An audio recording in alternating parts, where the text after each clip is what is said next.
Hello friends, welcome back to my channel Karthik Telugu news. Friends, ఇవాళ ఆంధ్రప్రదేశ్లో ప్రజలకు శుభవార్త చెప్తూ ఒక ఇంపార్టెంట్ అప్డేట్ న్యూస్ అయితే రావడం జరిగింది. దీని గురించి మరిన్ని విషయాలు ఈ వీడియోలో తెలుసుకుందాం. ఆంధ్రప్రదేశ్లో అధికారంలో ఉన్న కూటమి ప్రభుత్వం రాష్ట్ర అభివృద్ధితో పాటు ప్రజా సంక్షేమం కోసం అనేక కార్యక్రమాలు అమలు చేస్తుంది. ఈ విధంగా రాష్ట్రంలోని ప్రజలకు మెరుగైన వైద్య సేవలు అందించేందుకు చర్యలు తీసుకుంటుంది. దీనిలో భాగంగా కూటమి ప్రభుత్వం కీలక నిర్ణయం తీసుకుంది. దీనివల్ల ఇక ప్రజలకు మెరుగైన వైద్య సేవలు ఇంటి వద్దనే అందుతాయి. మరీ ముఖ్యంగా వైద్య పరీక్షల కోసం వారు ఆసుపత్రుల చుట్టూ తిరగాల్సిన పని లేదు. ఆంధ్రప్రదేశ్లోని గ్రామీణ ప్రాంతాల్లోని ప్రజలకు మెరుగైన వైద్య సేవలు అందించేందుకు కూటమి ప్రభుత్వం ఆరోగ్య రథం పేరుతో కొత్త పథకాన్ని ప్రవేశపెట్టింది.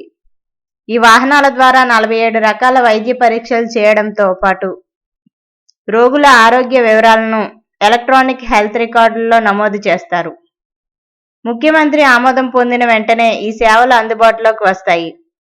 ప్రస్తుతం రాష్ట్రంలో 104 మొబైల్ మెడికల్ యూనిట్లు ఉన్నప్పటికీ వాటిలో చాలా వాహనాలకు మరమ్మతులు అవసరమని అధికారులు చెబుతున్నారు.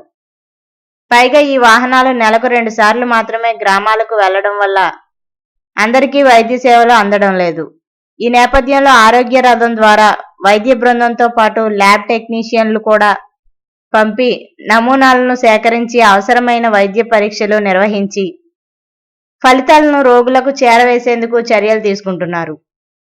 ఇప్పటికే కుప్పంలో ప్రయోగాత్మకంగా ప్రారంభించిన ఈ కార్యక్రమం మంచి విజయం సాధించడంతో త్వరలోనే రాష్ట్ర వ్యాప్తంగా విస్తరించాలని ప్రభుత్వం ఆలోచిస్తోంది. ఇక అలాగే ప్రస్తుతం రాష్ట్రంలో 104 మొబైల్ మెడికల్ యూనిట్లు 936 వరకు ఉన్నాయి.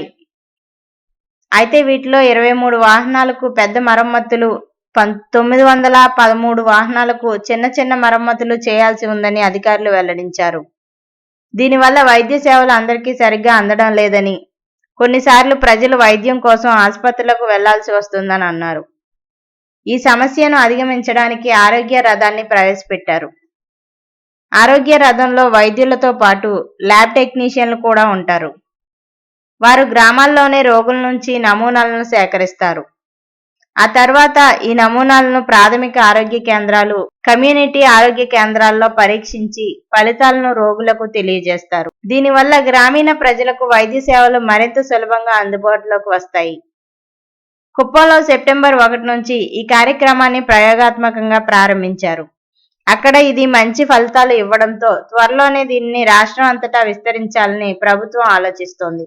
సో ఫ్రెండ్స్, ఇది అప్డేట్ న్యూస్. మరిన్ని అప్డేట్స్ కోసం ఛానల్ సబ్స్క్రైబ్ చేసుకోండి ఫ్రెండ్స్. అలాగే పక్కన ఉన్న బెల్ ఐకాన్ క్లిక్ చేసి వీలైతే ఛానల్కు లైక్ అయితే చేయండి. Thank you friends. Thanks for watching this video.